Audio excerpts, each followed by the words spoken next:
Hello everyone, welcome back to another video talking geeky stuff with me, and today's video is going to be about what's happening to gaming part 2. I did a video about a month and a bit ago, 6 weeks ago, about what's happening to gaming and the whole thing about Stellar Blade and the Sweet Baby Ink, how they are in every game, infecting every game. And yeah, this is just a follow-up a month and so later. We have Sony, Xbox, of course, Sweet Baby Ink, and Ubisoft. I mentioned last time, I mentioned most of my videos, I try to avoid talking about all these, I don't know, woke topics in my sphere, geeky sphere, so to speak. Gaming, comics, movies, toys, everything, even anime, manga, everything. I try to avoid this culture war. But as a hardcore fan, been into this stuff for so long, you can't help but not notice it and how it's kind of destroying what I love. You know. Anyway, what I'm gonna do is exit from here. Start with Sony. So I won't go into too much details. Like I said, this is been a few weeks after this now, so anyone who follows this will probably know what's going on. First, Sony. It's bad enough what's happened to Hellblade. Sorry, Stellar Blade and how that was censored and so on. And now they're doing with Hellblade 2. Not Hellblade 2, that is Xbox, sorry. Helldivers 2. And I understand, you want to do all the trophies from Sony side, you probably have to do that. But I just think that forcing the issue where you had to have PSN account just to play the game. I mean, there should be at least an option for people who want to get all the exclusive Sony trophies. Yeah, they has if you want that, yeah, create a PSN account. But you don't want it, there should be an option. No, I don't want it. And it shouldn't be like if you don't set up a PSN account, you can't play the game. And considering people have been playing that game for months now, and then suddenly, oh, you're screwed. It's just ridiculous. No, thankfully, in a certain way that Sony has reversed the decision. But at the same time, it's not perfect because there's still quite a few countries that I think they've been taking it off. The game's been taken off or some rubbish like that. And that's not just it. You think Sony would start to learn the lesson, and then you got Ghost of Tsushima. And he goes, link an account requirement to prove Sony learned nothing from Helldivers 2. So this one is as far as I know, you can play the single player game without a PSN account. It's only for the multiplayer game. That's when you need the PSN account. I kind of know what they're doing in Sony. Is like, how do you say? At the end, all these corporate companies has shareholders to answer to. They have to break it down. I think so many shareholder meeting recently.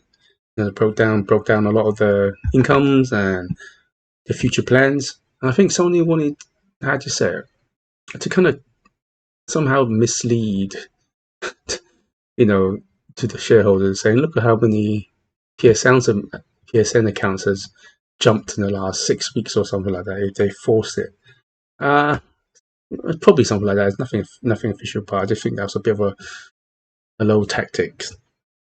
Okay, and then moving on to my favorite subject, Xbox. Xbox is shutting down Arcane Studio, Tango Works, and 2 others. And you go down here, there it is. Arcane Studios, Alpha Dog Studios, Tango Games, and Roadhouse.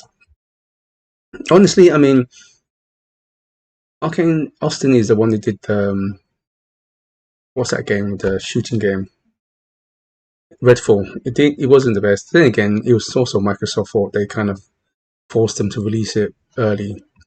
It's the one I'm kind of a bit gutted about is Tango Workshop. I mean, they did Hi-Fi Rush, Evil Within, and these other games. I mean, someone's been saying to me, there's like a counterbalance saying that why do they need to close all these games? They, Microsoft, the richest company in the world, they're worth over $3 trillion. I think about $3.2 trillion or something like that. And with AI going so well, they're making so much money. They don't need to close all these studios down. And none of that, they did the 1900 redundancy at the early this year. In a way, it's like someone told me that the only reason why they're doing is to stay at the top, just to become that, to stay the $3 trillion company. And I say, yeah, it's true in the sense that at the end of the day, I mentioned they still have their shareholders to appease. But at the same time, you do the mathematics. If you kind of still keep those studios open and didn't make 1,900 people, probably more now, probably in the 3,000, 4,000s, all those people not redundant, still kept them. I still think if you do the maths, Microsoft still be a $3 trillion company and still be the number one company in the world. So in essence, those redundancies and those closures wouldn't have made any difference to Microsoft being a $3 trillion company or not. So that's kind of a bit of a bummer. I mean, I just don't like hearing people losing their jobs. I mean, since we come out of lockdown, and like me, I'm in a tech sphere, tech space, tech industry. There has been so many layoffs. So many. It's almost like, I mean, coming out of lockdown, I can understand. Everybody in the tech industry was over hiring and so on. And when the pandemic ended, people went back to normal lives. So I understand that there was a lot of things that needed to restructure.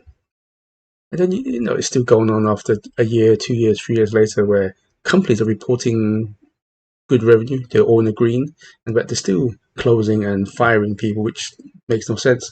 It all comes down to money at the end of the day. The corporate overlords, everybody wants their bonus, everybody wants their pay rise.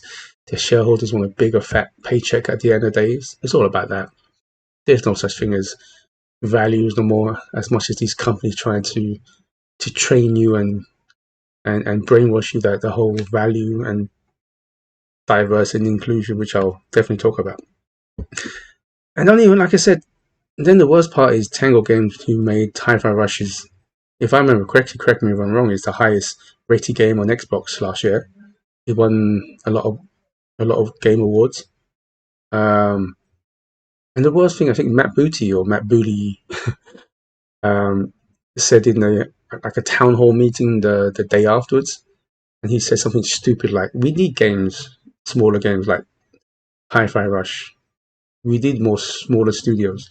I mean, only the day after when they closed all these studios down, and only that they started releasing that new around the same time, that new controller, let Feel the Burn, and then you had Sarah Bond going to the interview, and bless the interviewer who actually said, talking about the closures, and she had no answer to it. You can see her face uncomfortable. Look, Sarah Bond, I don't want to say this, but I think she's just a diverse hire. I just think that she's been protected by people surrounding her. Most of the time she's on screen, she's always reading off the teleprompter anyway. And in that interview, she had no one there, no one to kind of buffer her or help her out, so she couldn't answer those questions. And then Phil Spencer's been staying silent. And of course, he got nuked in the Fallout, which is funny. So yeah, it's a bit of a bummer this has happened. And then I wanted to go to the whole point about the woke industry. Assassin's Creed Shadows. I was reading this article by Richard Lee Bursling, or whatever his name is, and it's talking about like it's been ratioed to death. I think it's at nearly over 300,000 to 200,000 likes and dislikes. Look, I'm not a big fan of Assassin's Creed. I'm not even a big fan of Ubisoft. They're one of my least favorite. No, probably Ubisoft and EA is my two least favorite games companies. The only game I bought from Ubisoft in the last 10 years is Phoenix Rising. That's a decent game. I put it on the Switch. It was half price. Might as well buy it. It's a decent game. But I just don't like their games. I don't like their attitude. All that crap they come up with. And recently with the whole DEI stuff, and then with Sweet Baby Ink infecting everyone, you will think that since the Assassin's Creed franchise got big, okay, everybody's asking for a Assassin's Creed in Japan, feudal Japan. And I remember talking to my friend.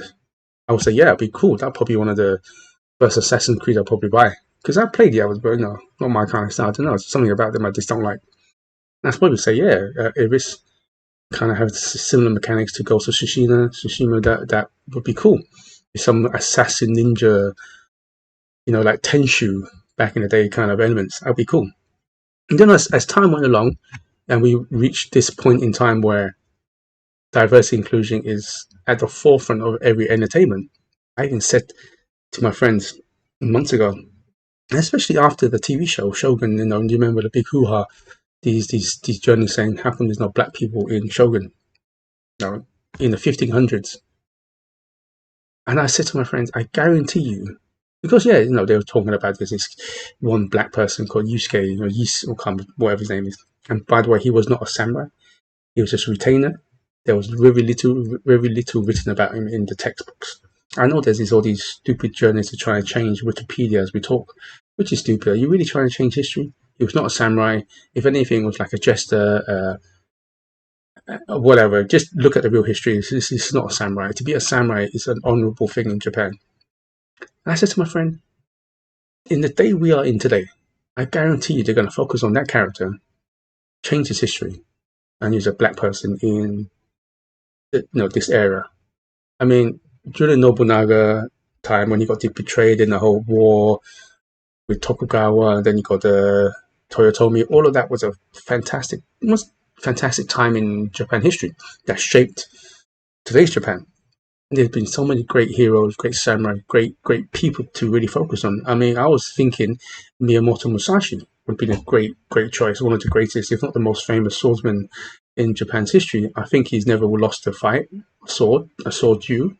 He's always been like a samurai, then it was a ronin, and he survived from old age. Later, become a poet, an artist. So Miyamoto Musashi is a great choice, but no, they chose this guy, and we all know why. We all know why. We all know why he was chosen. I mean, Japanese people back in the day was what an average man's height was, what 5'2", 5'3", if that. How the hell can a 6'1", 6'2" black guy be assassin? First, it makes no sense from a logical point of view, and B, we all know why he chose a black person. I mean, it really bugs me that when people talk about diversity, inclusion, we need more diverse cast, everybody just means have more black people. Look, I'm all for diverse inclusion. I'm Asian, okay, so no one said we need more Asian people in cinema, do we, or movies and so on. It's like it just feels like to me that it's not diverse unless you have a black person. It's annoying. What is like having a strong Japanese lead, a real life character in a real life kind of setting. It's not good enough. You have to get a black person, which by all means did exist. I'm not saying that. Not only that, but changing the history to fit a agenda. It's like the Cleopatra thing all over again. It's just stupid. It's just really stupid. They should have focused on Miyamoto Musashi or whoever, someone who's, in real life, who made a big impact during that era, right? And then maybe have him as a DLC character later on. Simple. And then they had to throw in a female shinobi. Of course, there's other shinobis in real life. Hattori Hanzo should have been a great choice. But no, you got to have your female character there. Which is, okay, whatever. And I'm not even Japanese, but I'm Asian, and I can feel like the sorrow. Imagine that. It's just, and the whole world is waiting for a Assassin's Creed in Japan. I want it to be like this. I mean, you look at the previous Assassin's Creed. Look, all entertainment has creative license to exaggerate certain things.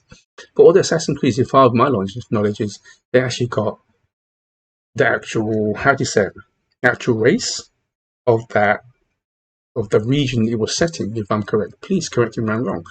But only this one, for some bizarre reason, you got a black person who's not from the region and so on. So they're just there for brownie points. For the company to say, oh, look what we are. We are so open-minded and diverse. It's for the modern audience. And it comes down to what modern audience you're talking about. as far as I know, you are catering for such a small group of people. Why do you think everything is flopping? You lose money. When do you have to notice this is not working? Until the industry messes up. It's happened to Hollywood. It's going to happen to gaming. You know, so I understand this video is a bit long, but it's kind of like bottling up in my being going on. And that's why, as much as I hate to say it, I know it sounds a bit biased, but I'm a big Nintendo fan. Look, all corporate companies have their issues. Nintendo's got plenty of issues, but at least um, they they make games. Presidents come out, the president of Nintendo's come out saying, yeah, they still continue with physical copies, which is brilliant. I love physical games. That's the first and foremost. And something I should have put this in there. Squaresoft, they're closing down. What's happening? They're going to go straight to um, put all their games on all consoles, not exclusive no more because they messed up. They're losing so much money, and they're gonna close down and all the Western studio, which you know what maybe deserves them, right, for putting all that DEI crap in their games. You know, like I said, I don't like people losing their jobs. I really don't. But how do you say, you play with fire, you get burnt, right? As the saying goes. So they put all this crap in there, and then when it doesn't make money, they blame the fans. Doesn't bode well with the fans. But everything is someone else's fault except for yours. I'm glad those Western studios are closing. It's a shame that there will be some good people in those studios, and hopefully they can get a new job and so on. So that's why I love Nintendo. Just like this, focus on fun. If it's not fun, they'll go back to the drawing board and I don't know, redevelop. That's one of the few things Nintendo can get away with. It's like they can take as long as they want. That's what I love about their Nintendo games. Like I said, no one's perfect. There's always issues, but at least Nintendo's problems is nowhere near as bad as the others. Well, anyway, this is my rant. Yeah. So let me know how you feel about the gaming industry. Until next time. Good morning, good afternoon, and good evening, wherever you are in the world, and please do stay safe. Goodbye.